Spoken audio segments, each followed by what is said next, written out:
Bonjour et bienvenue à La Merci Info Littoral. Merci beaucoup à Stéphane Viegas d'être avec nous. Bonjour Monsieur Viegas. Bonjour et merci de me recevoir. Avec plaisir. On commence tout de suite par une question simple. Comme on le sait tous, vous êtes un des deux professeurs d'histoire géo sur ce lycée. Mais je crois savoir que vous exercez aussi à Dalzon, il me semble.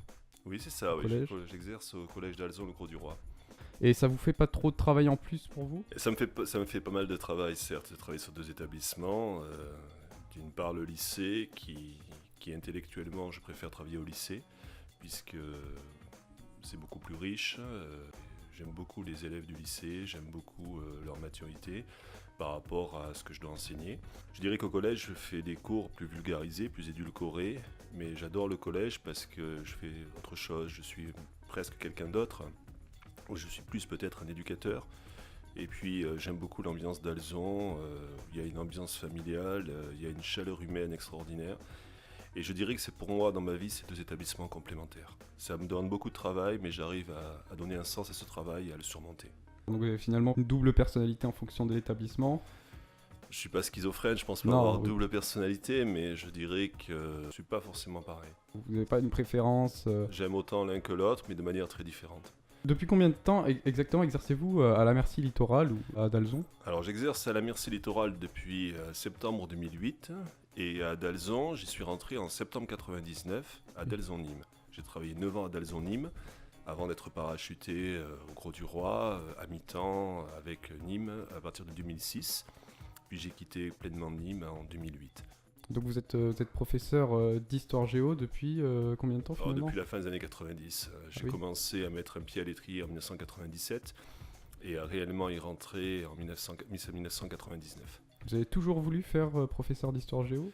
Non, petit, j'ai adoré l'histoire et la géographie. J'adorais également le commerce, j'adorais également les travaux manuels. Et au cours des années 90, j'ai songé un moment faire commercial. J'ai même songé faire un CAP d'électricité. Parce que je considère que dans le bâtiment, on pourrait créer 1 million d'emplois aujourd'hui. C'est des chiffres d'ailleurs qui sont fondés. Et je connais des gars qui ont quitté Mathsup, Mathsp et des écoles d'ingénieurs pour être dans le bâtiment et qui aujourd'hui gagnent bien mieux leur vie que des enseignants. Ils ont peut-être une truelle à la main et non pas un pantalon à pince, mais ils gagnent 2-3 fois notre vie. Voilà. Alors maintenant on va parler de ce que vous faites au lycée. Donc apparemment, enfin je sais pas si vous en avez conscience, mais vous êtes un professeur selon les élèves charismatique. Beaucoup d'élèves le soulignent d'ailleurs. Êtes-vous conscient de ça? Comment m'expliquer je suis quelqu'un qui est certes prof d'histoire géo aujourd'hui, qui dans les années 90, quand j'ai été étudiant, même quand j'ai été lycéen, j'ai fait des petits métiers, des petits boulots qui m'ont donné une certaine richesse. J'ai énormément appris, aussi surprenant que cela puisse paraître, en faisant les vendanges, en ramassant des pommes, des salades dans des champs. J'ai énormément appris en étant pendant un mois éboueur. J'ai énormément appris à ce niveau. Et par la suite, je pense que ça a pu donner peut-être un certain profil à ma personnalité, voire peut-être un certain rayonnement. En tout cas, ces métiers qui peut-être m'ont donné une certaine richesse, m'ont aussi donné l'humilité. Et même si je suis, soi-disant aux yeux de certains, quelqu'un de charismatique, je reste dans mon cœur quelqu'un de humble, de modeste, parce qu'il faut être humble devant les défis de la vie. Monsieur Durand-Lecaux est le second professeur du lycée. Que pensez-vous de Monsieur Durand-Lecaux, de la manière dont il enseigne? Pouvez-vous vous comparer à lui ou pas? Alors je ne me compare pas à celui que j'appelle Fabrice. C'est quelqu'un qui d'une part est un homme extrêmement généreux, très altruiste, très humaniste, et quelqu'un d'extrêmement professionnel. C'est un énorme travailleur, un gros travailleur, et bon, il a une capacité de travail qui est actuellement supérieure à la mienne. Il faut dire que moi, j'ai 3 enfants dont j'essaie de m'occuper allègrement. Donc ça passe des fois le week-end à des plateaux de foot ou aller voir des répétitions de danse ou quoi. Et ce qui fait que je n'ai pas la même capacité de travailler autant que lui. Après, bon, il a une façon de travailler, moi j'ai la mienne. En même temps, on n'est pas du tout des concurrents ou des rivaux. Je dirais qu'on peut être même des partenaires très complémentaires.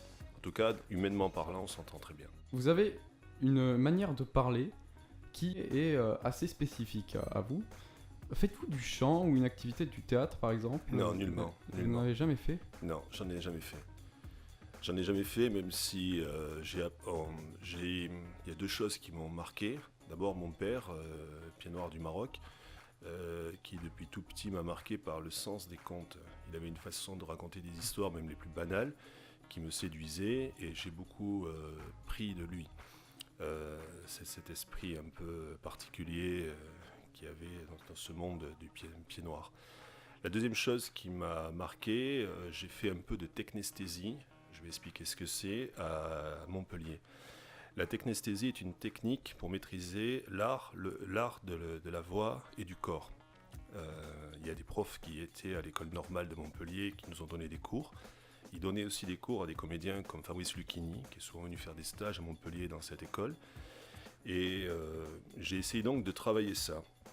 Travailler ça, ça veut dire que des fois, quand je parle à une classe, je regarde les élèves, tout le monde et personne.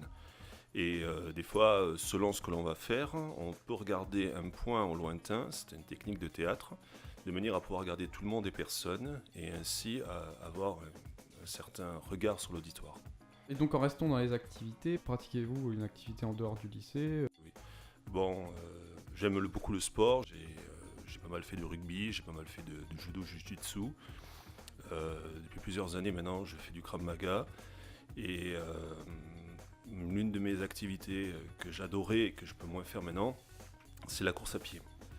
Voilà, il me fut un temps où je courais tous les jours, voire tous les 2 jours. Aujourd'hui, j'ai pas couru depuis le mois d'avril parce que j'ai des petits problèmes de santé. Et vous avez pratiqué dans un club peut-être? Bien sûr. Alors je pratique le Krav à Mogyo, Oui. à Mogyo D'accord, Montpellier. le Krav Maga à Mogyo. Oui. Le rugby dans une Le ville? rugby, je l'ai pratiqué dans ma région natale, le sud-ouest. J'en ai fait quelques années là-bas, de l'école primaire jusqu'au lycée. Parfois, j'ai des années où je ne me suis pas inscrit. Souvent, j'y ai été intégré à mon club de ma ville natale.